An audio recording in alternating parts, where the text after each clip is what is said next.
Hey guys, I'm currently back in San Pedro by Lake Atalan, and I wasn't planning on coming this way again, at least not this soon, but I'm ill and I wanted to go somewhere. Oh, awesome.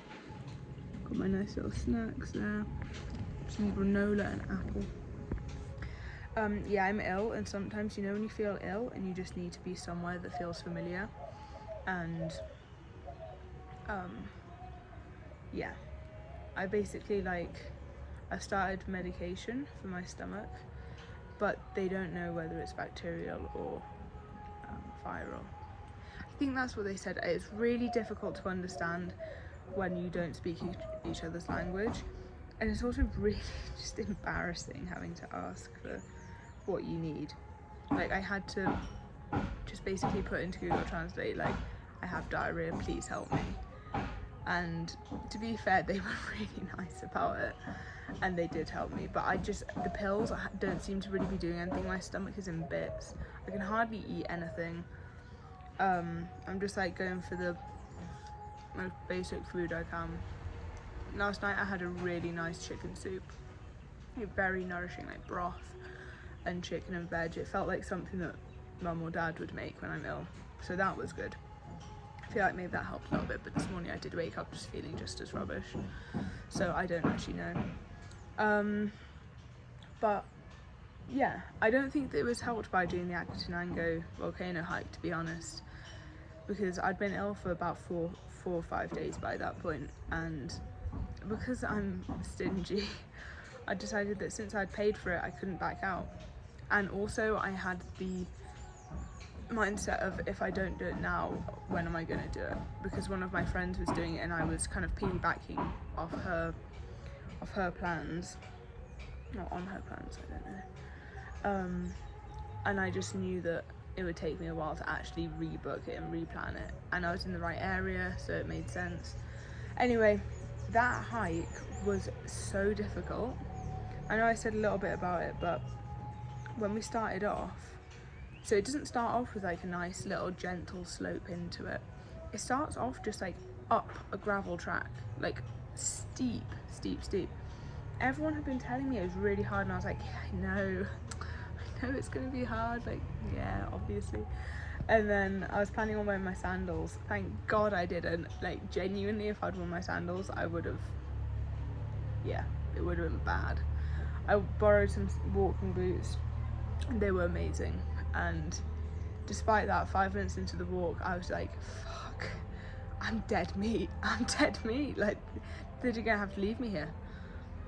And in your mind, when you know you have like 4 or 5 hours to go on the hike, that's really painful when the first 5 minutes you're just like, okay, I can't do it, I'm not fit enough. But I looked behind me, there was someone behind me struggling more than I was, so I was like, okay, my fellow comrade over here, he's struggling, so I'm alright.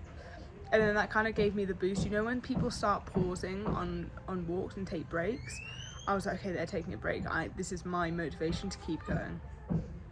But yeah, we were told by the guides that we would take breaks every like 30 to 40 minutes. I don't know, 45 minutes maybe. And we took our first 2 breaks in 10-minute intervals. So we get to the second place, and one of the people there goes, oh, thank God we're already an hour and a half into the hike. And I was like, mate, we're not. Do you realise we've been walking for like maximum of 20 minutes? They're like, no, the guide said that we were going to pause every 45 minutes. And I was like, yeah, but you know, use your brain, because we definitely have not been walking for an hour and a half. Like, if we have, bravo, this is a short walk, because that went really quick. But I know for a fact it's not been that long. And it's just like the sort of thing when someone's told something, they just like fully go off that rather than instinct. But that was funny. And then every checkpoint we reached, I was like, okay, at the checkpoint, can't get any worse than this. Every time it got worse, it got steeper, it got harder. The mental challenge was insane. I started singing 10 Green Bottles to myself, and every time I got interrupted by like a snap of a twig or someone talking, I had to start again because I lost count of where I was. It genuinely took me an hour to finish, but that helped. Like, that was really a good technique, and I'm going to use that again. But yeah, the last hour of the hike was fine to base camp, and then the hike to Fuego was difficult. But I don't know if I already said this. I get really confused about what I said. I don't think I did. Me and my friend went towards the front to see more of the lava because everyone was standing up taking photos, and I was like, I just want to see the lava, to be honest. So we skirted around the edge, and I kind of stumbled because I'm quite clumsy on my feet sometimes, and it was dark and I was tired, and I stumbled and kind of skidded a little bit down the slope, and like a hand grabs out and reaches me, or reaches out and grabs me. That kind of makes more sense. And I was like, just trying to find a quick way down the mountain, and suddenly he's like, is that you? And I'm just thinking, this guy has the wrong person. I have no idea who he is. And suddenly, because he was all covered up, like balaclava, could just see his eyes and not very well in the dark. Suddenly I realised it was the first guy that I stayed with at the homestay when I was doing the Spanish school here in San Pedro. And I was just like, what the hell, such a small world. I'd also bumped into him at the kite festival a few weeks before. And yeah, it was just so random, like on top of a volcano. Could have done it any day, yet we did it the same day. So random. And then the next morning, that was really hard, that Fuego bit. And then the next morning, after a really good night's sleep for me, everyone was saying it was freezing.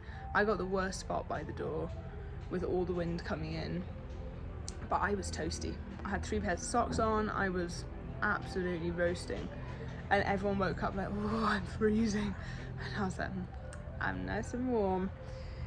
So it probably worked out well that I was by the door. Anyway, we woke up at 4 a.m, summited, and it was so cold. The coldest temperature I've ever endured, I think. No, maybe not. I don't know. It felt like it. And it was so difficult. And I actually, at that point, I was like, oh my God, like, am I going to make it to the top? I did, but my hands were frozen. And there was ice up my legs, like on my trousers. Reached the top, ready to see a spectacular view. Nothing. Literally just cloud. I still thought it was pretty, to be fair. And then we immediately go back down. My trousers rip on the way down. Trousers get filled with rocks. Dragged me down so I fall over. That was fun. And then there was a really, really atmospheric view from the base camp, and that was gorgeous. I filmed that a little bit. So that was really nice. And then the walk back down was absolutely fine, and my legs didn't hurt afterwards. It was honestly like a mental challenge. But yeah, and then I was really sick. Filmed that video in Japanese pod. I was really sick, really delirious. And then yesterday morning I was like, I just don't know what to do. Like, I don't know where I want to go. I need to move on. I need to, time is going away from me. I'm lost. And I was really panicked, and I just didn't know what to do with myself.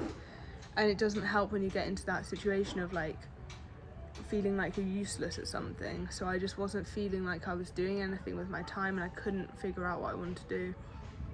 And then this guy at the hostel said he was going back to the lake, and I was like, okay, I'm coming with you. Like, we'll split the cost of whatever it takes. I'm going.